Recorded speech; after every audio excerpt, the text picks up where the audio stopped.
আচ্ছা, এটি খুবই একটা গুরুত্বপূর্ণ টাইপের, খুব ছোট হলেও কিন্তু এটি খুব গুরুত্বপূর্ণ একটা অঙ্ক বলা চলে। কারণ হলো প্রফিট লসের মধ্যে এই অঙ্কটা বারে বারে দিয়ে থাকে। দেখো বলছে যে what percentage of profit on cost price equal 20% of profit on SP. ঠিক আছে, 20% প্রফিট অন এসপি। তাহলে আমরা সবসময় বলেছি যে 20% মানে কি 20/100, 20/100, তাহলে 5 20 100, 1/5। তাহলে প্রফিট মানে কি প্লাস, তার মানে এটাকে সবসময় আমরা বলে দিচ্ছি সিপি, আর এটাকে বলেছি হচ্ছে প্রফিট। আর এই দুটোর যেহেতু প্রফিট বলেছে তাই সাম করব। তাহলে 5 আর 1 6, 5 + 1, 5 + 1 6, তাহলে এটা এসপি, তাই তো।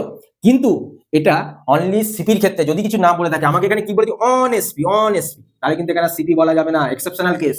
তাহলে এখানে তোমায় এসপি এটাকে ধরতে হবে, এটাকে সিপি ধরতে হবে। কিন্তু সেই ক্ষেত্রে আবার কিন্তু প্যাটার্ন চেঞ্জ হয়ে যাবে, যেটা আগে করছিলাম সেটা কিন্তু হবে না। তাহলে 5 টাকা যদি সেলিং প্রাইস হয়, তাহলে 1 টাকা যদি প্রফিট হয়, তাহলে সিপি কত হবে? প্রফিট যদি হতে হয় সবসময় এসপি বড় হয়, ঠিক আছে, এসপি সবসময় বড় হয় সিপির থেকে। তাহলে সিপি কিভাবে বড় হবে? তাহলে এখানে কি করতে হবে? কিছু না, জাস্ট যদি সবসময় সিপি থাকে এসপি থেকে থাকে এর বিপরীত সাইন করে দেবো, আর কিছুই না। তাহলে 4 টাকা। তাহলে এবার তুমি ভাবো বিষয়টা, 4 টাকায় জিনিসটা কিনে 5 টাকায় বিক্রি করেছে, তাহলে 1 টাকা প্রফিট হচ্ছে, অ্যাডজাস্ট হয়ে গেল। তাহলে এবার এই অ্যাডজাস্টমেন্ট করার পরে, অ্যাডজাস্টমেন্ট কখন এটা সমস্যা হবে? যখন অন এসপি দিয়ে দেবে, তখন আমাদের চোখ কান খোলা রাখতে হবে। এইবারে আমরা জিনিসটা সাজাবো। পার্সেন্টেজ বের, হোয়াট পার্সেন্টেজ? তাহলে পার্সেন্টেজ বের করার নিয়ম কি আছে?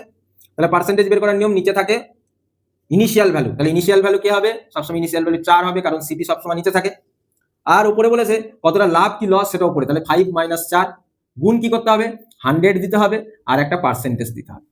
ঠিক আছে, তাহলে কি হলো? 1/4 গুণ 100, 4 25 100, তাহলে কত অ্যান্সার হলো? 25% আমার রাইট অ্যান্সার। তাহলে 25% রাইট অ্যান্সার। তাই এটা এই অঙ্কটা কেন গুরুত্বপূর্ণ বলেছি?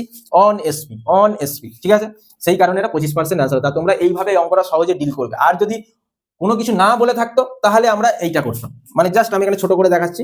যদি অন এসপি কথাটা না থাকতো, তাহলে 20% মানে কি 20/100, 5 20 100, 1/5, তাহলে লাভ মানে প্লাস, তাহলে এর ক্ষেত্রে সিপি হতো, আর এটা হচ্ছে প্রফিট হতো, আর এটা হচ্ছে এসপি হতো, অর্থাৎ 5 + 1 6 হয়ে যেত। পার্থক্য এটাই দুটোর মধ্যে, বুঝতেই পারছো? তা তোমাকে সহজ দেয়নি, কেন এটা দিয়েছে? কারণ অধিকাংশ এটা জানে, তারা এখানে খেয়াল রাখবে না, ভুল করবে অঙ্কটা।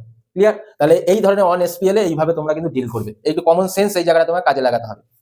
ঠিক আছে, কাজে লাগাতে হবে, মানে এই ক্ষেত্রে মাইনাসটা।